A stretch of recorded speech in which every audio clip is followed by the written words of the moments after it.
Un petit décompte, 3, 2, 1, c'est parti. Bonjour tout le monde. Alors, vous me connaissez pas, je m'appelle Sabrina, je suis journaliste et aujourd'hui, c'est moi qui prends le contrôle des réseaux sociaux de Karima. J'ai hacké ses réseaux sociaux.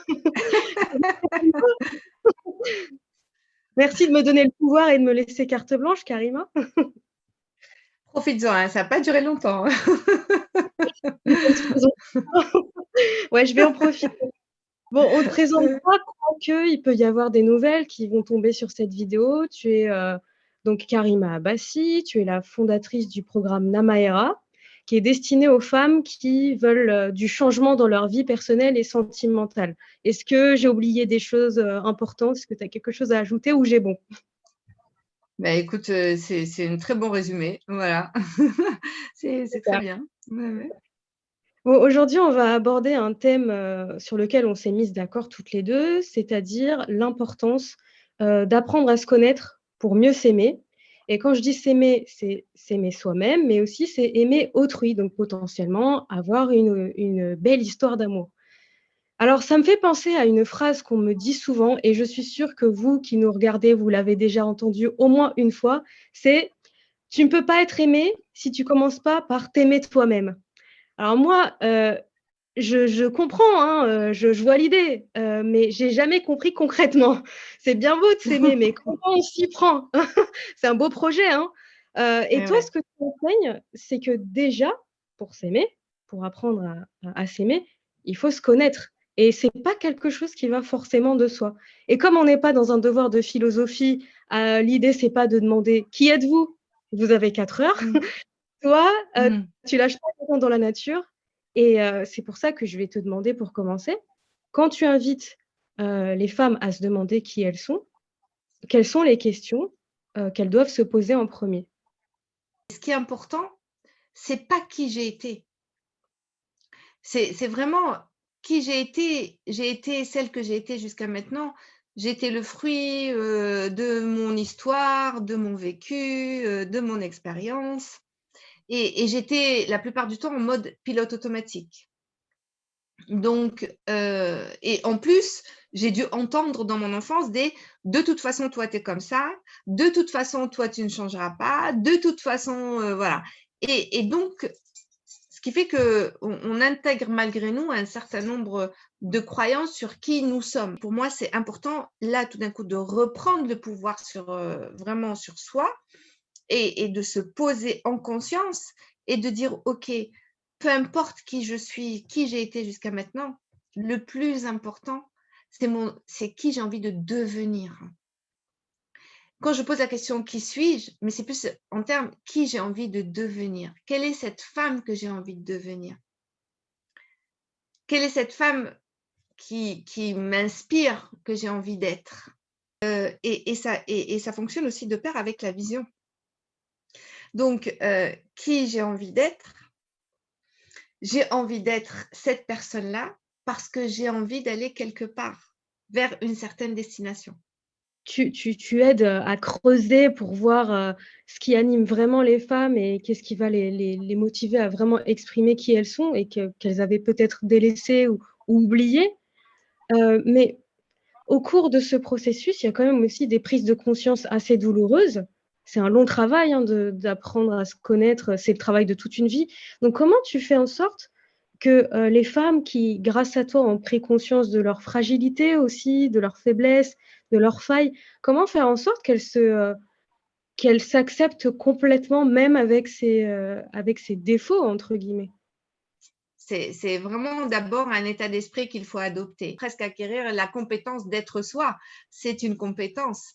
Et en fait, ça, et c'est aussi, et aussi un des prérequis, c'est aussi à un moment donné, c'est accepter que que je suis que je suis vraiment un être infini. Un être infini, donc c'est un être qui n'est pas limité, et donc si je suis pas limitée, je suis infinie, donc tout est possible. Mais un être infini, c'est aussi quelqu'un qui a tous les versants.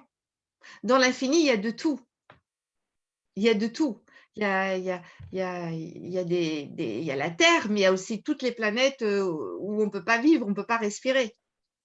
Pour autant, c'est pas mal, c'est juste qu'elles existent. Donc, c'est aussi accepter qu'en tant qu'être infini, je ne suis pas parfaite. J'ai des zones d'ombre, j'ai des ombres de lumière, j'ai des zones de lumière, des zones d'ombre.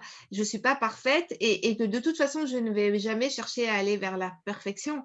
Ce que je vais chercher à faire, c'est toujours à progresser et à croître et à m'améliorer. Mais sans chercher la perfection. Donc, et tout est possible. Et chaque chose que je transforme en moi ou que je change, c'est déjà magnifique. C'est intéressant ce que tu dis parce que tu parles du fait de progresser sans cesse.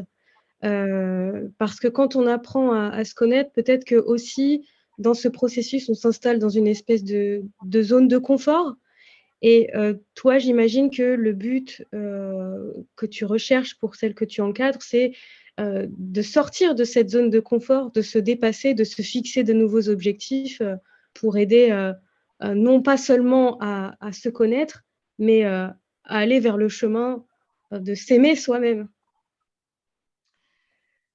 Exactement. Déjà, pour pouvoir progresser, il faut déjà que j'ai la conscience qu'il y a quelque chose que j'ai envie de changer. Donc, et pour avoir la conscience de quelque chose que j'ai envie de changer, faut-il encore savoir euh, ce qui fonctionne a priori ou ce que j'ai envie d'améliorer. Donc, ça veut dire que ça demande quand même une connaissance de qui je suis, de comment je fonctionne, de ce que je pense, quels sont mes mécanismes émotionnels, mes mécanismes de pensée, mes réactions, mes rêves, mes croyances, mes valeurs. Donc, c'est important que je sache tout ça. Si je ne le connais pas, si je ne me connais pas, si je ne connais pas ça, je ne peux pas savoir où je vais aller progresser. Ok, c'est progresser quoi?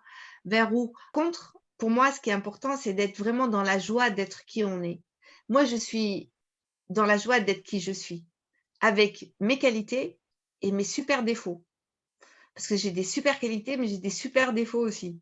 Et je me marre, en fait. Je me fais marrer. Je me marre quand des fois je suis en mode pilote automatique et que j'en prends conscience, je rigole. Je me dis, ah tiens, tu fais ta Karima en pilote automatique. Et je trouve que c'est beaucoup plus léger, c'est beaucoup moins lourd. Et finalement, et d'être dans la joie d'être qui on est, peu importe ton comportement. C'est déjà, tu te marres avec toi-même. C'est déjà beaucoup. Et ensuite, ce qui est important, c'est aussi pour moi, c'est vraiment l'amour de soi, il passe par l'acceptation. Voilà, je suis comme ça, mais aujourd'hui, je suis comme ça, mais je sais que demain, je peux changer. Mmh. Et toutes ces femmes, célibataires qui te regardent, qui ont fait appel à toi ou qui veulent faire appel à toi, hem, j'imagine que pour la plupart, elles subissent le célibat, elles subissent la solitude, alors que justement elles devraient chérir ces moments où elles sont seules, où, elles peuvent, se consacrer à elles-mêmes. C'est pas facile d'arriver à cet état d'esprit. Oui, c'est vrai. C'est vrai que la plupart des femmes que j'accompagne et beaucoup de femmes célibataires, en fait, vivent mal ce célibat. Enfin, pas toutes, mais on va dire une partie, en tout cas celles que j'accompagne, parce que ce célibat est considéré comme subi, en fait. Il est subi, il n'est pas choisi. Et c'est un peu, et c'est aussi le résultat de multitudes de tentatives, enfin multitude ou plusieurs tentatives de vie, de relationnel qui ont, entre guillemets, échoué. Donc, c'est une sorte de constat d'échec, quelque part. Un échec qui est mal vécu. Donc oui, et c'est vrai que là, pour le coup, si on est dans la recherche, donc on va être forcément dans un état de manque. On va manquer. Donc, on va être dans un état de pénurie. Je cherche quelqu'un parce que je ne suis pas bien quand je suis seule, parce que je suis malheureuse, parce que je suis seule. Donc, ce qui va me pousser à chercher, c'est le manque. Et toutes les fois où je cherche à faire quelque chose par manque, ben, je cherche mal.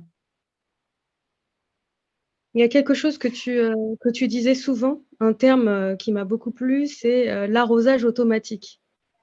Et ben, c'est la capacité à, se donner soi-même l'amour qu'on irait chercher ailleurs. Et là aussi, je pense que c'est un enseignement à tirer pour cultiver l'amour de soi. Bien sûr. On ne peut pas attendre des autres qu'ils soient gentils, bienveillants, respectueux, avec soi, c'est déjà nous, on ne l'est pas avec soi-même. Il y a un proverbe comme ça, charité bien ordonnée commence par soi-même. L'autre, il te traite exactement à l'endroit où tu es. Tu es Mm. traité exactement à l'endroit où tu es. Et ça je le vois, je veux dire, je le constate à titre personnel déjà. Et je le constate même au niveau des personnes qui sont autour de moi. C'est forcément, les autres vont toujours te traiter, te considérer à l'endroit où toi, tu te considères et tu te traites. Toujours. Mm. Donc, et c'est normal. La première chose, c'est déjà vraiment, si on attend ça des autres, bah, soyons-le déjà pour soi.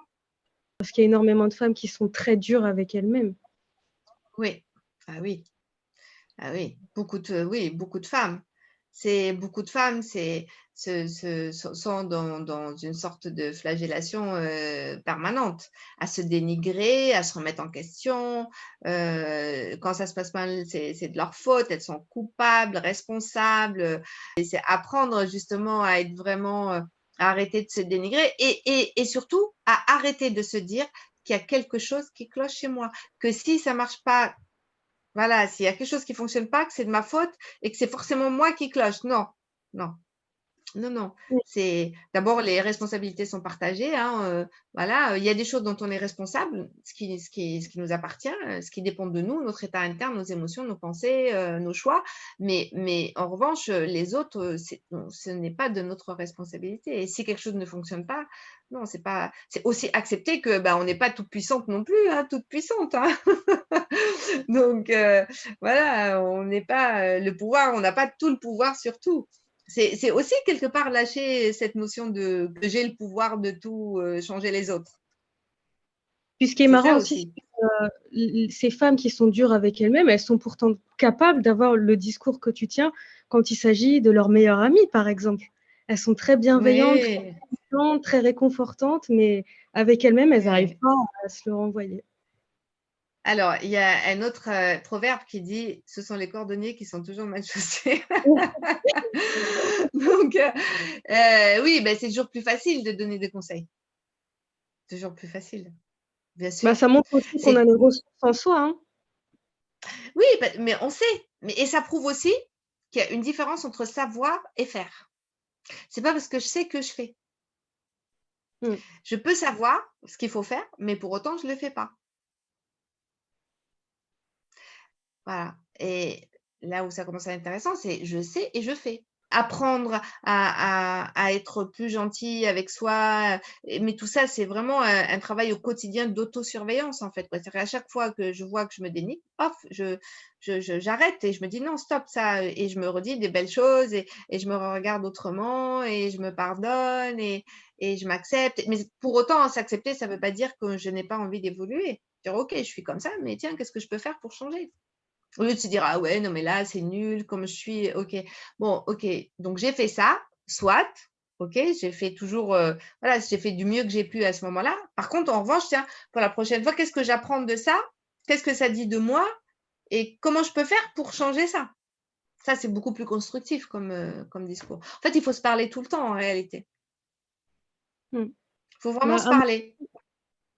à mon sens, le vrai mérite de ce travail sur soi, enfin, il y en a deux, et c'est pour ça que je voulais aborder ce thème de se connaître pour apprendre à s'aimer. C'est que euh, vraiment, en ne lâchant pas, en creusant, euh, on sait vraiment qui on est, ce qu'on veut plus être aussi, mais qu'on transforme ça en positif pour passer à l'action. Et puis, au bout d'un moment, on s'attache à soi-même tel qu'on est complètement, et on ressent plus le besoin de trouver l'amour à l'extérieur de la part de quelqu'un d'autre, parce qu'on est autosuffisante, on est complète. Et à la Mmh. limite, on se sent bien seul, et si on a envie de se mettre en couple, c'est juste, je reprends ton expression, la cerise sur le gâteau, et plus une nécessité. C'est vraiment ça le Ouais, mérite de ton travail. merci beaucoup. Voilà. Bon, Ouais, c'est moi qui te merci. remercie. Juste, pour finir, c'est vrai que quand je dis que c'est la cerise sur le gâteau, et c'est vraiment ça le résumé que tu as fait, c'est que mon objectif est vraiment ce qui me tient à cœur, c'est que le fait qu'on ait envie d'être avec quelqu'un ou de rencontrer, de faire une belle rencontre, d'être en lien, en couple, que ce soit pas dicté par une nécessité et par un manque. Et que ce soit vraiment et le fait de ce travail sur soi permet vraiment de créer toutes les conditions, les bonnes conditions pour être vraiment prête à faire aller à la rencontre de l'autre et l'accueillir et l'accepter exactement à l'endroit où il est et que lui aussi nous accueille et nous accueille et nous accepte à l'endroit où on est. Et c'est vraiment aller vers ce type de relation et de toute manière, on a tous besoin de liens. Je veux dire, sauf quelques personnes qui choisissent vraiment leur célibat après même après ce travail-là, elles choisissent d'être voilà, pour des raisons qui leur appartiennent momentanément d'être seules. Après, c'est vraiment un choix. Est-ce que j'ai envie ou pas? Et puis après, il y a la vie. Puis il y a la vie, il y a des rencontres qui sont pas prévues. Et en même temps, on est prêt. Voilà, on est prêt, on est capable de la reconnaître, on est prêt pour la vivre en, en paix.